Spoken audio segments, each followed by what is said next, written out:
kind of disappointed with the offensive flow, and you felt like the defense was leading to a lot of offense? Were you more pleased today with what you were doing on offense? I think so. I think Ohio State, the way they play, they open up the court a lot. So it's a gamble that when they win that gamble, they turn it into transition points for them. When they lose the gamble, they turn it into transition points for us. So I thought we handled it. Really, really well, and it gave us a lot of opportunities. But when we did, run our stuff, when they took some of the pressure off, I thought our movement and our execution was way better than it was last game. Maggie, you for Blanca in the first quarter there, it seemed like she really slowed down the offense, was able to just keep poise and control. Do you feel like you're getting more and more acclimated to the college game? There's 2 games that I know, but Blanca? Yeah. Yeah, the way they played over there, 24-second shot clock, 8 seconds to get it across the half court. There's so many more possessions. I don't know. The possessions here, 30 seconds, 10 seconds. It's not a lot, but it's a little bit slower game here. But in some ways, it's a faster game here because of how we play. And I don't think she's used to being up this much, so that's why she throws the ball to the other team a lot. But once we fix that, I think we're going to be okay. But she's pretty unique, right? Yeah. There's been a lot of talk about how you all are getting your best offense in transition. Mm-hmm. So I'm just curious how much you think about how teams are playing in the WNBA now, where pace and space are paramount, Mm-hmm. And scoring better in transition is almost encouraged. Yeah. Well, I would say not specifically to the WNBA. I just think basketball in general. There's such a lack of understanding of the game that playing transition is easier if you just get people to run and you get them to space the court and you just trust them to make plays as opposed to come down and execute and need 4 passes to score, which takes a lot of teamwork, which not something that a lot of kids are familiar with these days. So playing fast, scoring on the move, scoring through concepts rather than plays is way more popular today at most levels of basketball. And that's why the players that can think and can react and make plays for other people, that's why somebody like Jokic, or Shea in the NBA, for instance, they're so good with the ball. They make everybody around them so good that you don't really need to run a lot of plays. You just run the floor, space it. And it's the same thing in college. We put the ball in Sarah Strong's hands, and we're going to get something really, really good. We don't have to run a play. Now, that's all well and good, but you need really, really good players to do that. Because I think a lot of times at any level, WNBA, college, high school, there may be 2 really, really good players on your team. So when you run plays, those 2 guys are going to get most of the shots.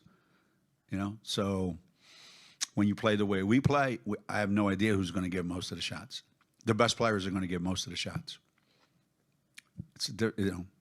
And that's for us. That's how UConn plays. I think most teams that have a lot of good players, that's how they want to play. We had 30 assists on 39 baskets today. You're not going to see that much of that around the country, I don't think. Coach, you had 5 players combined for 88 points today, and you talked a little bit on Wednesday about needing to find a third consistent scorer. Do you think you found maybe 1 or 2 of them today? Well, I know Blanca's reputation is she's a scorer. So getting her up to speed and taking advantage of, you watch her, how easy she gets to the basket. She finishes around the basket. She makes enough threes that you have to come out and guard her. So, yeah, she has all the qualities of being that person. Ash, when she's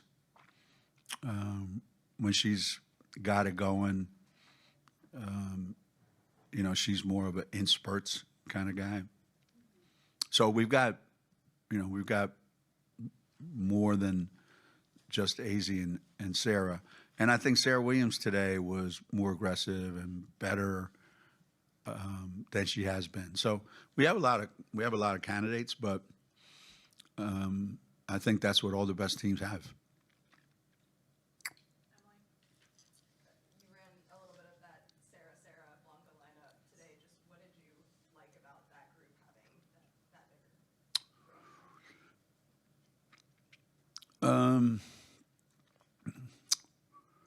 Obviously, we're bigger, we're longer. We can match up with other teams bigger size. Make teams have to match up with us. I did like it. I don't know that Blanca's best position is there right now.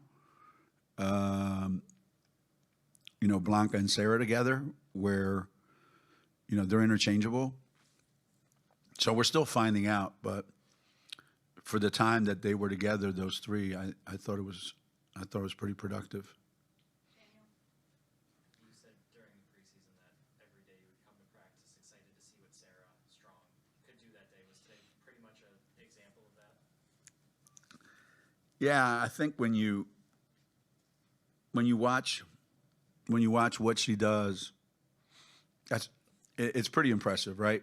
When you watch how she does it, it just makes you kind of realize that's not normal.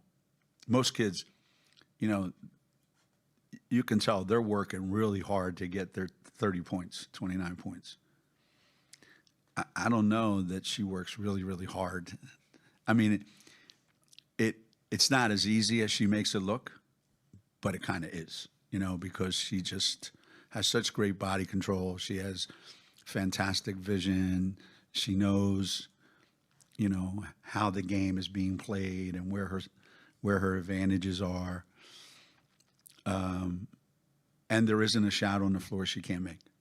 So she plays with such confidence and such poise because she knows I will never be on the court in any situation where I don't know what to do.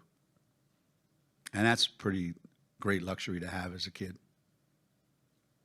Geno, can you talk about the next challenge next weekend and the format, game, day off, another game against two, at least quality opponents? Yeah. Well, based on the little bit I've seen of Michigan, they will be for sure the best team we played this year by a long shot at this time in the season. They're talented, they're smart, they're well balanced. They play exceptionally well together. They're really well coached.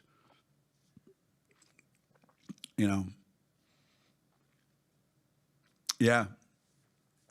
I texted Kim after or this morning actually, and I said, wow, I was shocked by the score against Notre Dame, right? That they played. I said, it just like I didn't. Not that they won, but I just didn't expect that score. And she said, yeah, I'm not looking forward to Friday. And I said, I'm not either. I said, maybe we ought to just have a couple drinks, go gamble a little bit, and call it a day. They're not going to be an easy team to play against at all. Utah, they're going through some transitions. Their best player left to go play at UCLA. That's what I was saying the other night. Anymore, you don't know what team you're playing against because you don't have enough of a sample this year, and you can't look at last year and go, oh, this is who. Because so many teams have lost. Ohio State being a perfect example. Their best player. Then you get a couple guys graduate. So I like the idea that we're playing game, day off, game, because that's NCAA tournament. It's exactly like the tournament. So it'll be good for us. It'll be a really, really, really good test for us. Really good. Over to Ben. What are the challenges, going back to Jack's question a little bit, you talked about Blanca being unpredictable in Tuh. a way. What are the challenges for you in coaching a player or players that are unpredictable?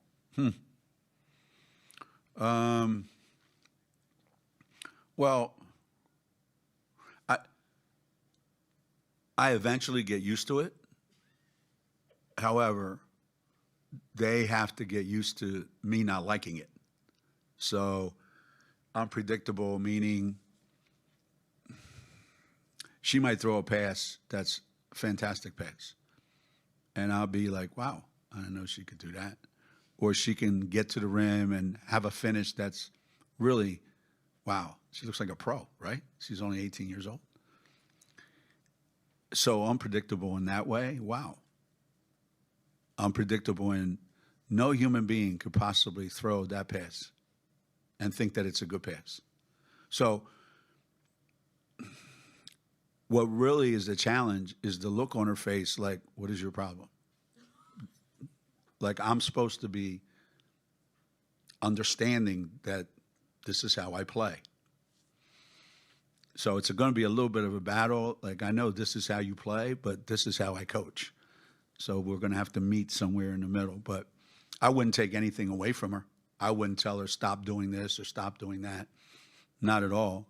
Just need to constantly be, constantly to be aware what's a good decision, what's a bad decision. But I don't want her thinking like that when she's playing, We'll look at the film tomorrow and we'll go, what do you think of that? And she'll probably look at me and go, I think it's pretty good. I asked her one time, I said, those last couple of shots, you think good shot, bad shot, great shot? She goes, huh? Like she couldn't understand what I was asking. I shoot it. It's a good shot. How would you deal with that? She's got a lot of Svetlana in her. God bless her. Sarah Williams, you guys went to her a lot early, and then she kind of established herself in the paint. I know we've seen her be so dominant in previous seasons. What do you kind of see for her role developing throughout the year? Yeah. More physicality, more urgency,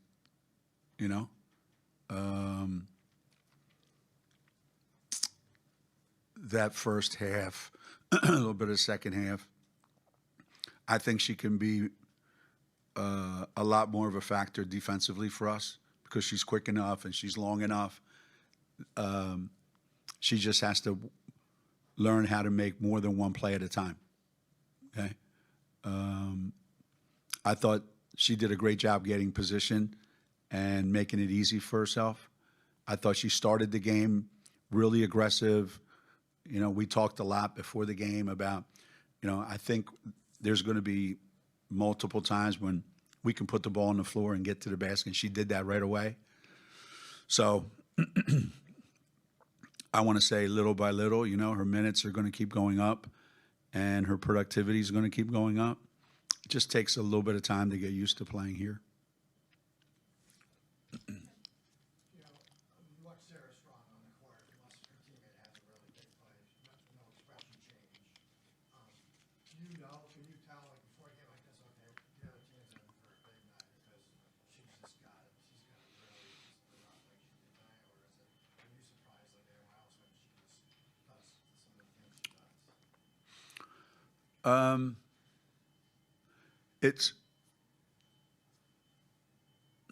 I want to pick my words. How do you say this?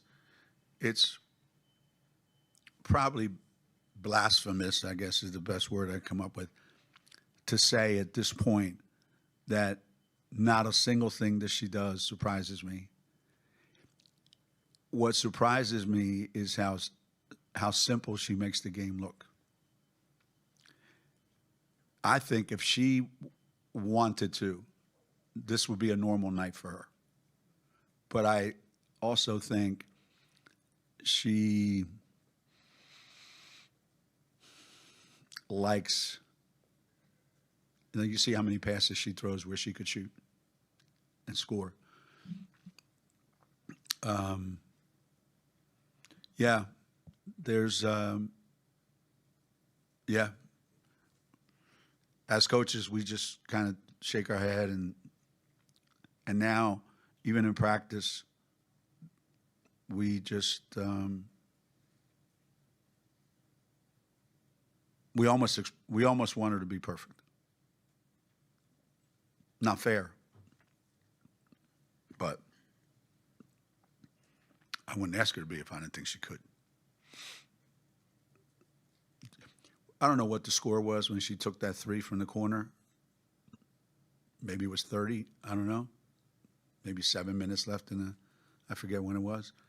Right in front of our bench, she took that three and missed it. She was really pissed, as if she missed the game-winning shot. She was really pissed. So that's the kind of competitor she is.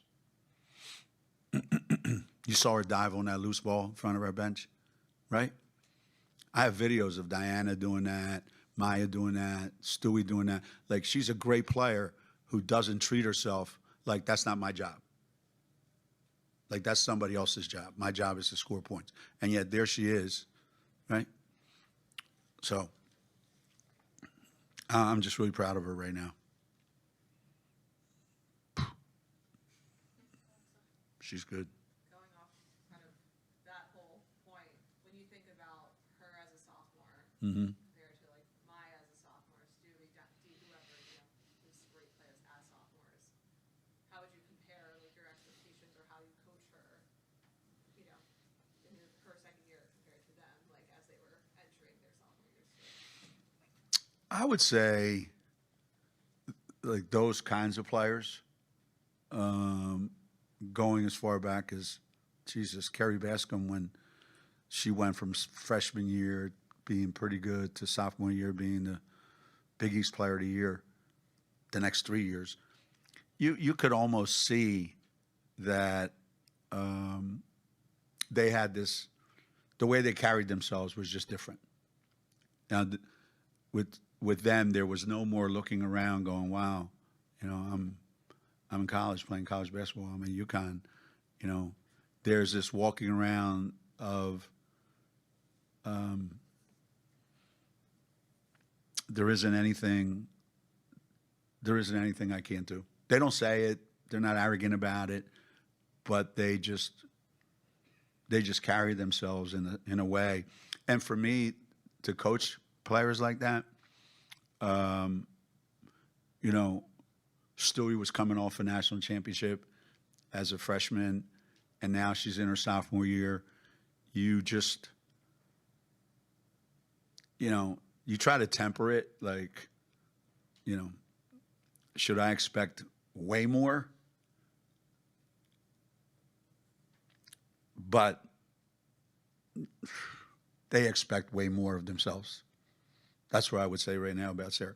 Whatever she expected of herself last year, which is probably a lot, she expects way more from herself this year. So I just try to manage that, But it's the rest of the guys on the team, they know, and, somebody like AZ or any of the other guys, how many open shots, like Ohio State went zone. Okay, we were running, trying to run some man offense or something. They went zone, KK realized it, we made a cut, found Sarah in the middle. Without even looking, she found AZ on the wing, and we got a three. Like, average players can't do that. So everybody on the team benefits from how talented she is. I'm more impressed with her rebounding than her scoring. She just happens to be where the ball is. Starts over 6 and then turns around and hits 5 threes. Just what stands out to you about the? She didn't look like herself at the beginning of the game. She had like this, not AZ type focus. So she needed a breather, I think, when she came out. Just kind of take a deep breath, get settled, and then once they start going in, like they just keep going in, and that she's another one. Every time she misses a shot, you throw up your hands, go, I can't believe she missed that, because she's not supposed to, right? Because she has this reputation. But she's human, and normally, we were talking about it in the locker room actually with the coaches, that you could tell that she didn't have her normal locked-in self, whatever reason. She's been battling a cold for the last 4 or 5 days, But yeah, once she gets her going, man. Yeah. Going from offense to defense, your team forced 24 Ohio State turnovers. What can you tell me about defensive expectations that you have for this team and how the team played on defense today? Well, I told the team, especially in that second quarter, I thought, in the first quarter, I don't think we played bad defensively. They just had a bunch of guys make shots that don't normally make that many, especially from the three-point line. And it looked like we were just trading baskets, boom, boom, boom, boom, boom, boom, boom. But in that second quarter, we just really, really made it difficult for them to get to the spots they wanted to go, get the shots they wanted to get. And I think it frustrates the other team when they can't easily get from one spot to another, throw this pass from here to there easily. So a lot of the turnovers, it's not like we forced them, Some, they just happen because every single pass or every single possession, they're under pressure.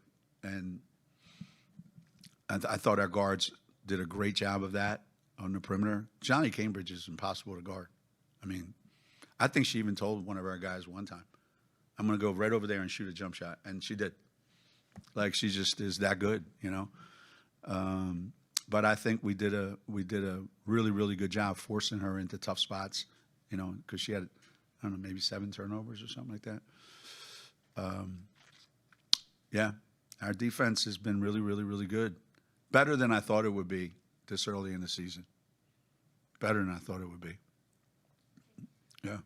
Coach, we talked with Coach McGuff a little bit about the depth of this team, and you've had deep teams in the past, but this is the largest roster, and wondering if it's challenging to manage a roster that size, especially today as compared to your past really deep teams.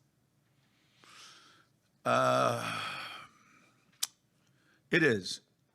It is a challenge because you'll have somebody that deserves 22 minutes and they only get 15. And you feel like I should play them more. And it's a challenge because, we won a national championship last year with everybody playing 38 minutes. So you're like, there's nothing wrong with that, Put the guys out there. They play a lot of time together. They get in great shape. They can play through anything, and they know each other like the back of their hand, and boom, boom, boom. Now you go, oh, you got a lot of depth. You should play them. Okay. And you put them in, and everything gets screwed up because all of a sudden, everything changes. It's like, I'm not a cook by any stretch of the imagination. I mean, my wife, Kathy, does all that, but I like to eat. But I know that when you make something that's kind of like perfect, and then you go, let me add another ingredient, and then you screw the whole thing up. So it's a challenge trying to find the right combinations all the time.